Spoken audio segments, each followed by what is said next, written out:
Always wondering. Silas feels like one of those champions where he is just so absolutely powerful if you have a dedicated Silas player on your lineup, but we've also seen some teams take it and then not really be able to utilize it to full effect. Rogue, however, are not scared and will lock it in. Inspire just like leaned over to Prophet's computer. He's like, no, Silas. S1. There you go. Lock it in for you, buddy. Look, you gotta, sometimes you have to put the pressure on. He's like, guys, I'm not sure. They're like, no. That Jace that they're gonna take away, no, that's fine. We'll take that Silas. You lock that right in. I'm really happy to see Prophet return to the roster. I think kind of the two core members that Rogue really made a lot of success with in spring was when Prophet was playing and then when they did bring in Vander. So I'm excited to see them kind of reunited on this LEC stage. I think Rogue, when they're successful, it's because Vander is on a playmaking-oriented support.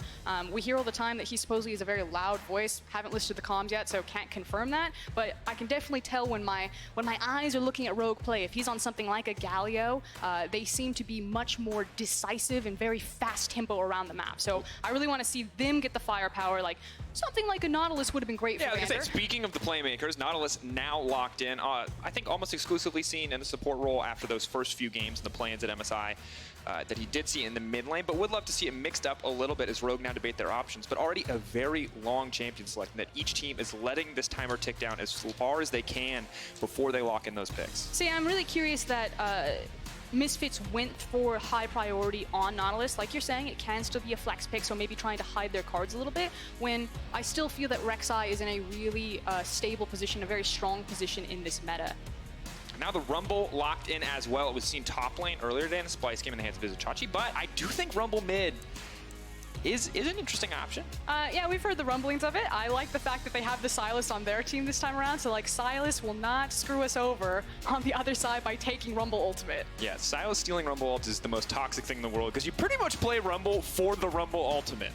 Just get a better Rumble in your hands, but it will be the J4. You got a strong solo laner in the form of the Jace on the side of Misfits, and you have two fantastic form of Engage. Now, of course, it is Engage that Silas can take away. We did see Faker stealing Nautilus ults earlier in the day and saw how oppressive it can be, but I like Misfits when they do have Engage options. Yeah, and that does put a lot of responsibility on whoever the Silas player is going to be for this Rogue lineup, because so far there's not a lot of really hard engage tools for Rogue. Yeah, you can drop down the equalizer and try to run up on to your opponent, but you are really looking at Silas to grab these big ultimates like the Cataclysm, like the Depth Charge, and look for these initiations, whereas Misfits already have a really well-rounded comp. They have a good early game powerhouse in the Jace, really hard engage, so if that Jace starts getting snowballing, you're able then to immediately pull the trigger and start punishing teams if you find a lead. I wonder if we do see the Jarvan used potentially as a solo lane pick. Jace in the mid lane, not something we've seen a ton of. I feel like it has to be utilized in the top lane, but whenever we cycle to a new patch, I'm always caught wondering about things that were flex picks in the past, or in the case of Jarvan, things that we've already seen used in those solo lanes. Cassio, Sona, Sivir going to be the ban, so two pretty solid late game threats limited from the side of Rogue. Misfits does not want to see them on the opposite side. What is the final ban going to be here as we enter the second pick phase? Seems like they are trying to clear up that mid lane. Curious if that does mean that the Rumble goes in there. I'm not super familiar with a lot of Rumble's mid lane matchups. I think we keep saying it because we're afraid that we're going to get that, like the classic, like, how did you guys not know about this one thing that like 3 people have been playing in solo queue thread on Reddit? But we have to leave the room for doubt, Frostgurren. I've come to accept that heading into champion selects until things start really settling in the meta, that I just buckle up and I'm just, we're along for the ride. You teach me. And that's an Elise locked in, so that's a Jarvan solo lane. That's a lot of AD on the composition. Elise will balance that out nicely with some AP damage in the jungle. It does lend to very strong dive potential between the Jarvan and the Elise. We talk about this a lot, that when you're bringing mixed damage profiles, it makes it really difficult, especially in the early game, to try to do anything about it. Like, you can go home, you can buy your resistance boots, but then either the Jarvan or the Elise are still going to make an absolute terror for you. So the dive potential very strong for Misfits if they want to use that Jarvan Elise together. Absolutely, and of course on the opposite side we have a very heavy AP damage profile for Rogue between the Silas, the Rumble. Bit of a split on the Kai'Sa, a bit of AD though in the hands of Rek'Sai, so it does balance out a tiny bit. And you talked about playmaking, engage, focus supports for Vander, about how much better this team looks when he is on one of those champions, and Rakan feels like it fits the bill. Yeah, hopefully he has a bit of a stronger performance. I think like Norskaren really struggled to make the champion work earlier on today. I'm not super sold on where I feel Rakan really ranks, especially when Mithy showed how strong Tom Kench can be into a lane. But it's also curious to me that so many teams have just completely moved away from Galio. He was hit on the recent patches, the 3 patches from MSI into this point, so the fact that Rakan is now eking over such a very strong engaged champion is quite curious to me. And I'm excited about a lot of things in this draft. I'm excited about Hansama back on Lucian. Once again, a very lane-dominant AD carry paired with something aggressive like the Nautilus, but on the opposite side, Inspired, a guy that we have not really seen on the LEC stage yet. He is so good at this Rek'Sai. We've seen him single-handedly take over games in the Polish League. Yes, was not as good in EU matches the most recent showing, but going to give him the benefit of the doubt as we head in here, say that he is a player that we have to keep our eyes on. Because you look at this draft, I feel like we're set up for some pretty explosive early games. It kind of feels like teams right now are playing around the 1-item power spike, and as soon as they have that, everything, like you said, starts exploding, and we gear up and run full speed into each other. But otherwise, we've had some very slow 1 through 6s, and I hope that with the Rumble in this game, we get a bit more impact out of that level 6, level 11 with those big equalizers. Have to see what the execution in the team fights looks like from Rogue. Once again, Vander, kind of that veteran voice that we expect to come through for the team and guide them in the early to mid game to make some of those bigger scale plays. And on Misfits, we just want to see what this version of Misfits is going to look like. How is their style going to be defined? Will it be the bot lane focused Misfits that we saw at the start of last season? Will they look lost on the map? Or will they show us something new? So many questions are going to get answered in this first game. Both teams, a lot of time to prepare coming into this season. New patch, some new faces on the side of Rogue. And I think it's time to find out exactly what form both of these squads are in. Yeah, can Rogue find the success that they had in the Polish League and bring it to the LEC? And will Misfits finally live up to expectations?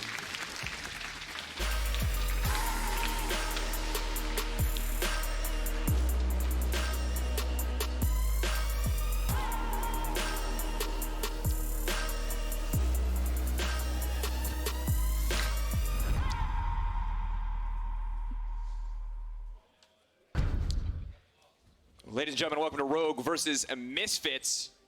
Almost sang along during that. Turns out my mic was still hot. Luckily for you, audience, I didn't. Terrible singing voice. Now, Misfits grouped as 5 for the level 1. Seems like they've been seeing some cheese and scrims, and they want to stop it. But since it looks like we might not get a whole ton of level... Actually, I'm going to hold that thought. Frosco, we got a level 1 setup potentially coming through. Rogue on the invade. Yeah, I think it's in response to Vander. Now, we did see this becoming more popular when the Rakans take the cheeky W, and then they can slip in underneath your vision, wait until the cooldown comes back up, and then catch you off guard. So you are correct. Misfits did 5-man stack, but I think it was in a lot of respect to the fact that not only has Vander pulled off some crazy Rakan stuff, but we've seen it internationally as well as domestically last split. Of course, yes. Hill was saying, Fnatic known for those surprising, aggressive level 1s. It is kind of part of the identity, I feel like, of the LEC. Now you see Misfits going to opt for the leash here onto Maxor, get this guy started on the bottom side of the map, set up now to play around top side if he wants. That's the mixed damage profile you talked about earlier. On the bot side, on the opposite side for Rogue, not going to get an advantage for themselves as they do also opt to leash for the jungle. Yeah, and I expect the initial jungle pathings to be pretty soft and pretty quiet for the most part. It feels like the day has been, okay, maybe a bit of a gentleman's agreement in terms of our laning, and then on the initial item power spikes on level 6, that's when things really start speeding up. See, top lane is an interesting one. Jarvan versus Rumble is a matchup that I have not seen in a good while. I like that Rumble is coming back, always an exciting champion, you know. Level 6 is going to be a big deal, but for those of you who haven't had to play against Rumble in a long time, still a very obnoxious lane bully. Flame Spitter, an incredibly powerful tool, and just a lot of actually just tons of damage built into that kit. And I was actually curious what Keystone Soaz was going to take. So it has the graphs. We've seen a couple of different iterations. I think it was Wonder that brought to the LEC by pulling out the Airy and then trying to compete with Poke and like drop your flag multiple times. That was in a range matchup. My only concern here is he needs to be really conscious about how he plays around the windows when the Flame Spitter is on, because obviously he wants to get up close and personal to really make the most out of that Keystone. So props to Soaz there. He's definitely a legendary Rumble player himself. You talked about the gentleman's agreement. Doesn't look like it's going to be one. The flash forward, the first blood for Inspired. We said keep your eyes on that Rek'Sai. Febvin did not listen, and he will drop. But you can see why Febvin thought that he was okay to be there, because Maxlor was on that side of the map. So unfortunately, Inspired gets right in underneath him and makes it count. Prophet now collapsing. They know exactly where Max Lord's Featherman has TP back to the mid lane, but they will have a man advantage here. Inspired, no flash available. Larson is going to step forward. Prophet on the way in. Featherman now running for his life. Max Lord can only watch as his mid laner is set to fall. Febby running, can form swap in a second, but the knockup is there. Another kill. 2 for the Rek'Sai. 3.5 minutes into the game. And salt in the wound right there to immediately decide, let's punish it again. We know he doesn't have flash. He just TP'd right back into the middle of the lane, and Rogue sprint at Featherman. Brutal start. You expect the range advantage for Jace to give him a little bit more in the early laning phase. And now it's Max Lord who's going to be picking up CS, so while he himself may have normally had a lead, the 2 kills on the Rek'Sai going to nullify that, and things are only going to get more difficult here for Misfits in this early game. Yeah, taking a look at it, the thing about Rek'Sai is that you have to get used to her gank angles, her ability to get into the lanes by how she can use her tunnel, just catches Featherman off guard. But again, Max Lord was on that Raptor camp, so just a second later he comes around that corner and they have vision of that type of gank. So, game of inches. Absolutely. Now, stun comes in when we watch this one, and this is... It's just sad, because you're watching the Elise stand on the outside and slowly watch his mid laner die. Yeah, the first gank I can forgive because I can see that TP into immediate punish on having the flash. Fight fire with fire, Frostgirl, and hold that thought. We're going to dive a tower. That's what it's going to be all about. Max Lord throws the cocoon forward. Not going to connect. Woolite still alive under that tower. Flag and drag goes in. Eyes on Woolite is going to drop down in the end. Spider only going to take him out, but Prophet level 4 still in the bottom side of the map, and Misfits fire back on a clean dive. This is a completely different pace from the first 2 games that we saw, and I am very excited for it. So we said we were going to buckle in. I feel like I'm locked into a roller coaster right now. Look, sometimes you want a game of chess. Sometimes you got to wrestle in the mud. Misfits and Rogue, they're looking to wrestle in the mud. Larson walking back to lane, but I don't think that's how the woman wants to go back. Instantly going to go in. No mana, though, on Featherman. Well, the form swap available shortly. Can get a little bit more damage out on the empowered auto, but the healing is there. He walks away. Oh, if Featherman had mana, he would have gotten the kill, but they just did not have the damage. And disappointing, trying to punish Larson, walking back to the jungle, trying to find that footing back into this lane phase, and it's now a full reset as Inspired is here again. Featherman. He can't approach the wave. He can't do it. He's thinking about it. No, he's going, he's going third time is the charm. The third time I approach the wave, he won't be here. But Prophet's there, so that will give it away. So Featherman is going to play with a bit more respect. And we have a brief break in the chaos of these first 5 minutes, Frostgren. How bad is it for Misfits right now? Obviously, there's not a significant goal difference, but Jace being down 2 kills in the mid lane does feel like a bit of a hill to climb over. I mean, obviously, it always feels better if your Jace has more gold. I don't think it's the end of the world or that the game's over. I think it's interesting that it's Inspired on the Rex side that gets the 2 kills. I mean, maybe you say it's completely different if some of that gold goes into the pocket of someone like a Rumble or like a Silas. Although we'll keep our eyes on Inspired's build path for Rek'Sai if he wants to really carry. Say infinity, I dare you. Somewhere Ender will come screaming onto the desk. Very upset. Obviously Rek'Sai with Halo Blades very strong in the early game, so we have to see kind of how Inspired uses this lead and see if he can be the sort of player who will snowball his team to greater heights when he is given an advantage in the jungle, or if we're going to look back at this game and go, hey, I really wish the mid laner had gotten those kills. Now the knockup is going to come in from Vander though. Freedom to leap in and leap out with the Battle Dance. Walks a bit of damage, but Hansama very comfortably in control of this lane. And one thing that, in the midst of the chaos, we kind of glossed over is the absolutely massive CS discrepancy on the bottom side of the map. 24 to 67. Max Lord here on the bottom side will match the jungler, and Hansama going to keep pushing forward. He's going to try to stick around to make sure he gets the plate as well, so going to be a huge gold difference between the respective AD carries. But I already really like the changes that Misfits have done. It feels like they went back to ground zero and they're like, okay, when did we find success? Well, it was when we played towards Gorilla and Hansama and really allowed them to be aggressive. So give them a lot of firepower, the Nautilus, the Lucian, and Max Lord is constantly bouncing, yes, in response to the mid lane, having a lot of pressure put on it by Rogue, but then making sure that he's giving power to Hansama and Gorilla that they can be so aggressive to open up invades like this. And honestly, when you see that first play in the mid lane, you start to worry for Misfits, but then you look at the CS on the bottom side of the map, you look at how well things are going for Hansama, and you start to get that confidence back. Because remember, when we look at this lineup, there's obviously a lot of all-star talent here, but Hansama always felt like he was supposed to be the carry of this Misfits team, and he is in a massive advantage state. The second he buys, he's almost going to be able to complete that entire first item. They're not even going to wait for that item to come through. They're going to try to force something here. Poke goes in onto Vander, saving the Battle Dance. Can't try to walk away, but he's just going to get bursted down. Hansama grabs the kill. The CC layered perfectly. Yeah, Vander had his flash right there, but didn't expect to get snagged up and to be locked down so successfully. So great work from Misfits bottom lane, and they have full control of any of the tower plates that they want. The CS discrepancy, 37 to 85, is only going to grow. Have to see what the first back looks like for Hansama, because this is going to be massive. Now Inspired, you can see, and Larson posturing, moving towards the top side, ready to threaten a dive, but so as backing off, giving the respect that it deserves. Maxwell will take the solo Cloud Drake. It's going to take a while, but doesn't look like anyone is coming to contest there. And a 1K gold lead for Misfits, building up off the back of that bottom lane and the pressure that they have put down. Not quite the entire blade of the Rune King, which, you know, may be disappointing for Hansama, but of course when you compare it to his opponent, you've got 3 daggers worth of gold there on top of a boots, 1,200 gold in items versus, well, a lot on the side of Hansama. And Misfits can continue to play rather aggressively around their bot lane because Prophet still doesn't have access to his TP. Now, as soon as that cooldown comes back up for the Rumble, then maybe you need to change some of your thinking or your tactics about how many resources you are going to put down into that bot lane. Or there's the conversation where Max was like, okay, we've got the vision control of bottom side river, bot lane's in a great spot. Maybe this is now the time that I start to give some of my time elsewhere in that mid, in that top lane. So it does feel like Misfits are now back in control of this early game and kind of get to pick where they want to be, at least until Rumble has that TP and gets unlocked on the map.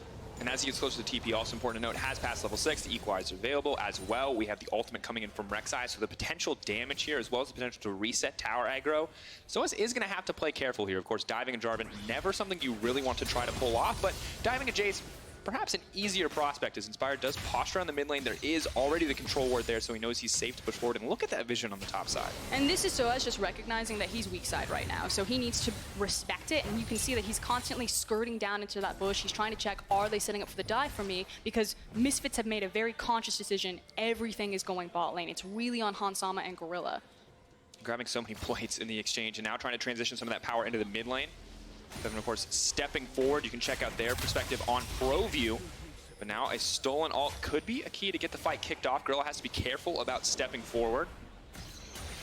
Early game, of course, Aftershock relatively the same as we saw it on 9-8, same at level 1 at least, but it does get weaker without convenient stats. Now the Equalizer does go in immediately, the Rakan engage, but the flash is out from Misfits, a perfect disengage on the backside, but still Rogue are looking for a little bit more. Gorilla steps forward, looks for the re-engage, we pause for a brief moment, contemplate our options, and realize that Inspired might just be going down. The flag and drag forward, so it's holding on to the Cataclysm, is going to use it on 2, force out the flash, force the dash out as well from Larson, and Vander will drop on the backside as Misfits take the fight. And you can see what Rogue were trying to say. They're like, okay, we're just going to go towards where the Rumble is, we're going to play around the Rift Tail, get our bot lane away from Gorilla and Hansama, and see what we can make happen around Sylas getting a hijack ultimate. Unfortunately for them, Misfits disengaged from the fight and then had more ultimates, more cooldowns to work with once all of the hard engage had been burned by Rogue without any sort of success. And Misfits, of course, positioning themselves in such a way that they were incredibly vulnerable to that Equalizer.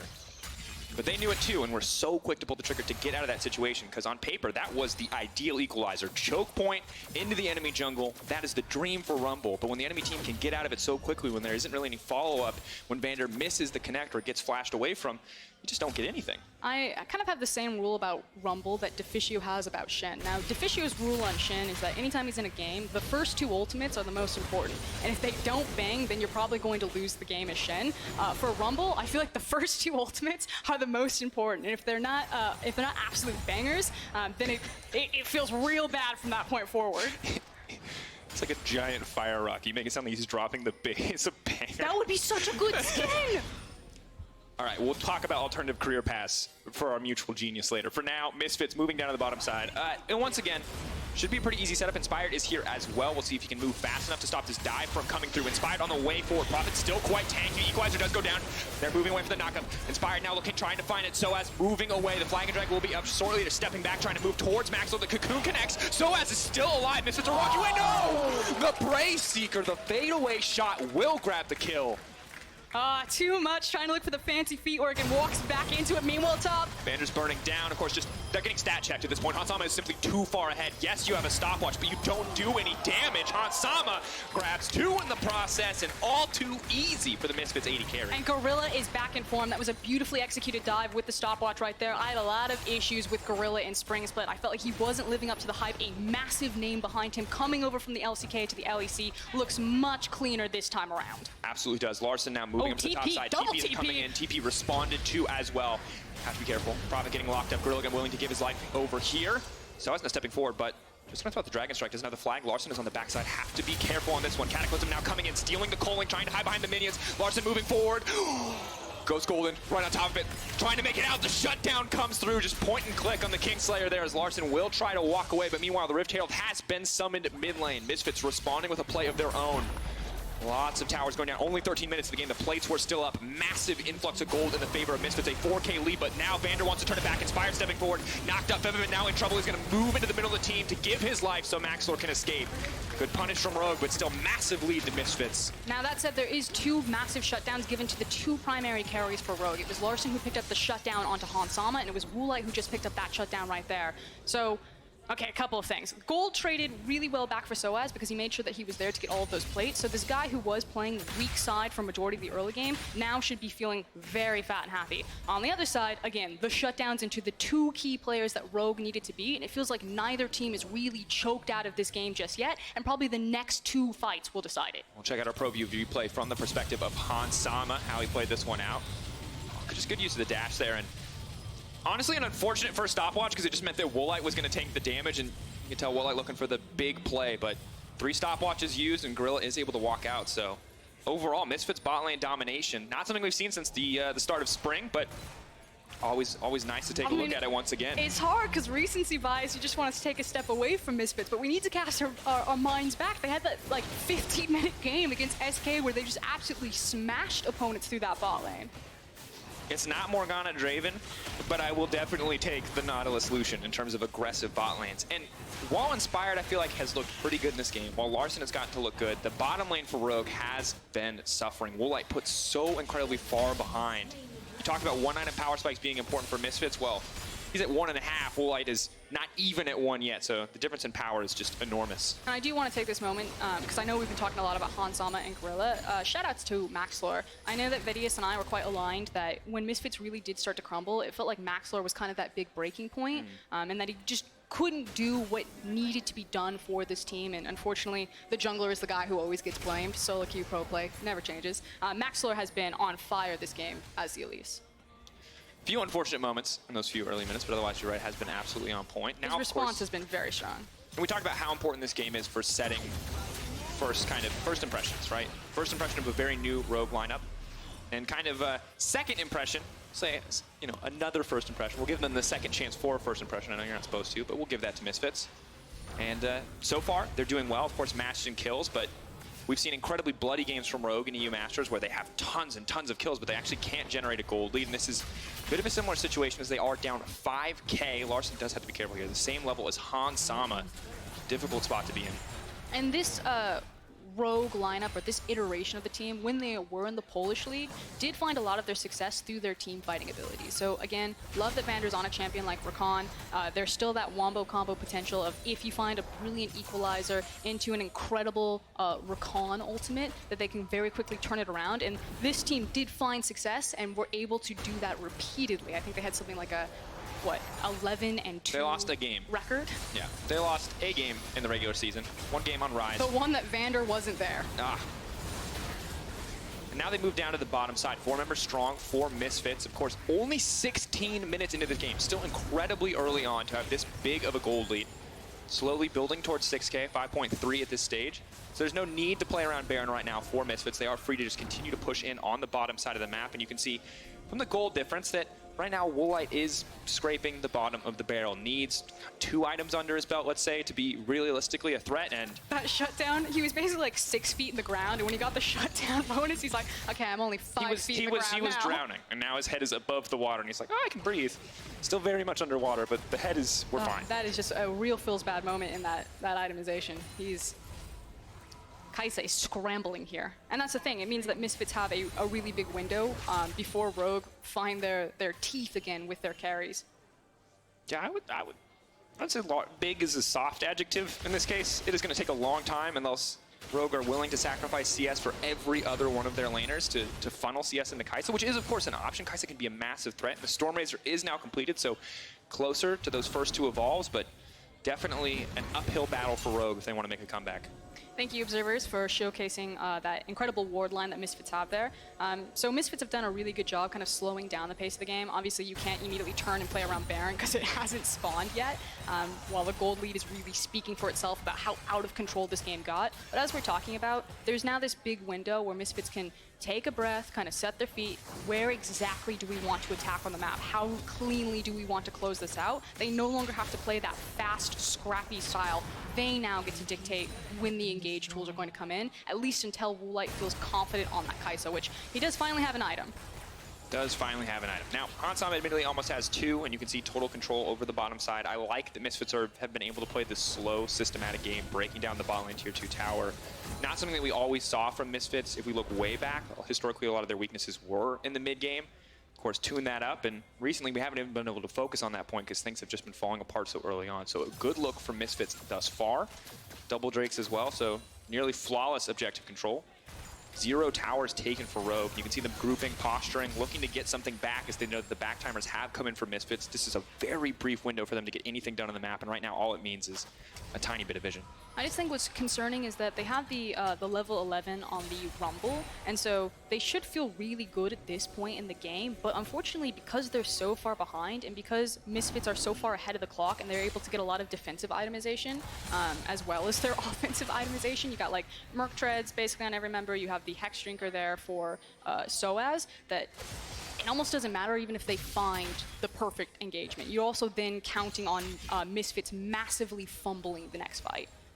Yeah, we're looking for some clever picks, but Misfits really aren't playing a fast enough game to open themselves up to a lot of these opportunities, and I think you're completely right. Rumble ult, we haven't gotten to see, I feel like, the second Rumble ult yet. Saw that first one, was a lackluster, and it just feels like Rogue have not been in a position to capitalize again, and Misfits splitting up the map quite well to never really give them that opportunity.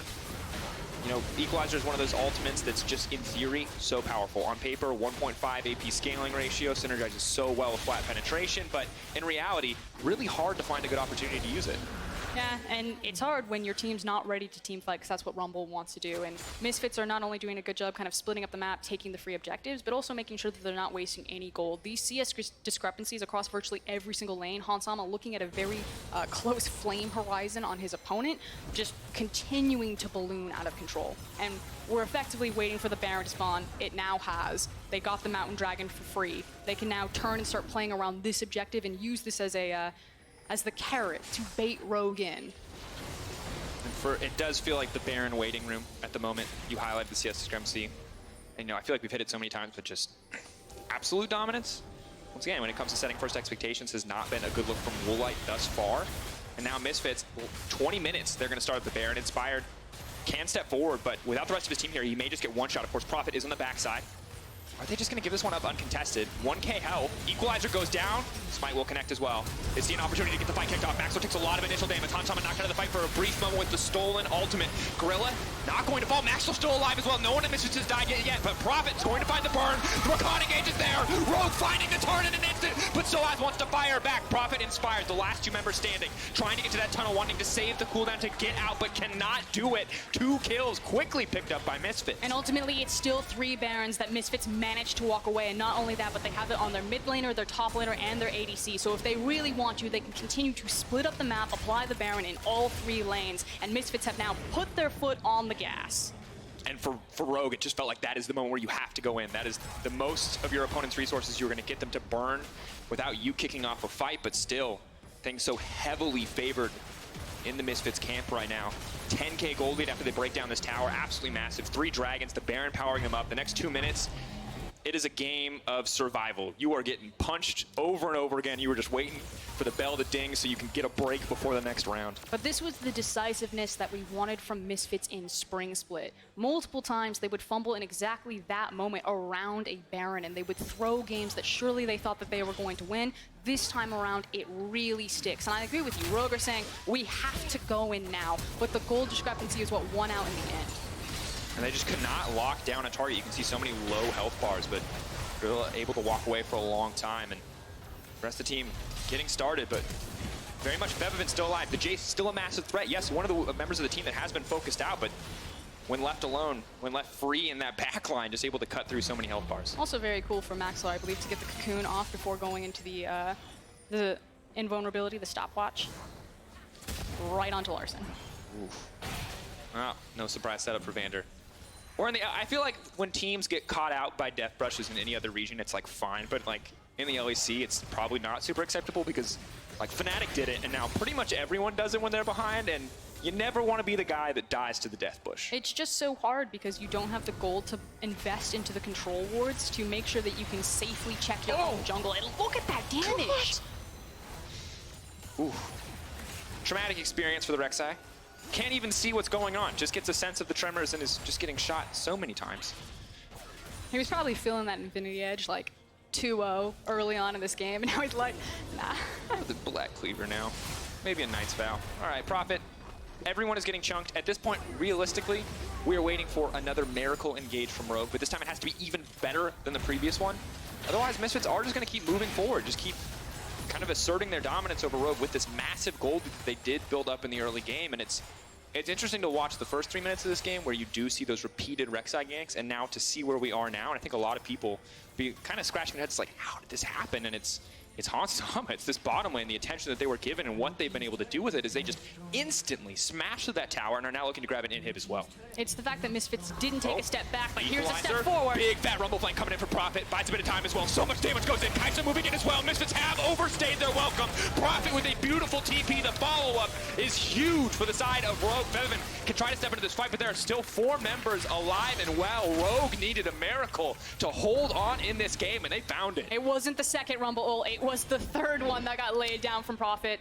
Catching, like you said, Misfits off guard, overstayed right there, massive damage and great follow-up from Rogue. And again, this is where this team will excel. I expect this to be their core play style throughout the LEC until we start to see maybe some experience lessons learned for some of these newer members to the professional stage, but they excel in team fighting. And it looked good. And Prophet finding that flank, the guy that we have looked at historically on the Rogue lineup to kind of be a big playmaker, finding those opportunities, finding that clutch equalizer, and just honestly just an absurd amount of damage done. The unfortunate thing, though, is it meant that Misfits got to go back to base. They got to spend all of their gold, coming back with brand new shiny items. And it's still a massive climb here for Rogue. Yeah, it's going to take 2 or 3 more of those before they're able to get back into the game. Or, you know, 20, 30 minutes of stalling. We'll see what they want to go for, but there's the TP on the backside. And for all of the control wards that Misfits have placed into that jungle, good on Prophet to find the one area where they hadn't. That was a Misfits barbecue. My God, Rumble does so much damage. Of course, the rest of the team does follow up, but that team fight felt like the Prophet story. Now, but the good news for him is he got a lot done in that fight. A lot of items are coming through. Yeah, look at the items that he has now. Yeah, third items, admittedly, coming through on the opposite side for Misfits, but second items are there for Rogue, and that feels slightly more favored for them overall. I'm really excited to see the appearance of Rumble. Globally, he's starting to pop up a lot more. We keep talking about him being flexed into a mid lane position, so I hope that we get to see it. I think that he's got a lot of interesting matchups, although unfortunately champions like Nico, Silas also have decent matchups into him, so I was curious how much priority Rumble would get when these champions are still available, because you can really punish him in the lane phase if you get access to them, which is why I love him with a Silas. And I think for Rumble to really work, that's what you need to see, either a Silas banned or paired with that champion so Silas can't abuse him. It makes a lot of sense, of course. Top lane has been kind of summarized as so much about counter picks these days, especially when it's an aggressive meta so full of fighters and bruisers and pretty much everything but tanks at this stage. Now, of course, we did see the Rumble ult used on the bottom side. We're hoping to find that pick onto Featherman, which once again, it's not about making a bigger play, but buying themselves some time, maybe freeing up the opportunity to contest some of this Baron vision. Because right now, it does feel like with Baron spawn, Misfits can just start this at any time. Without the equalizer as well, with the Mountain Drake, really cannot contest this. They're gonna try. Vander leading the charge. Misfits giving them the respect, though. Of course, you have Featherman on the bottom side, so trying to force Rogue to be the team to make the hard decision. Yeah, and should be noted that it's Featherman with the TP and not Soaz. So not all 5 members of Misfits can join this Baron pit if that's what Rogue tried to force. Soaz in the mid lane, of course, Featherman on the bottom side. 3-member strong Gorilla looking to be that body wall. Stop anyone from making their way into the pit.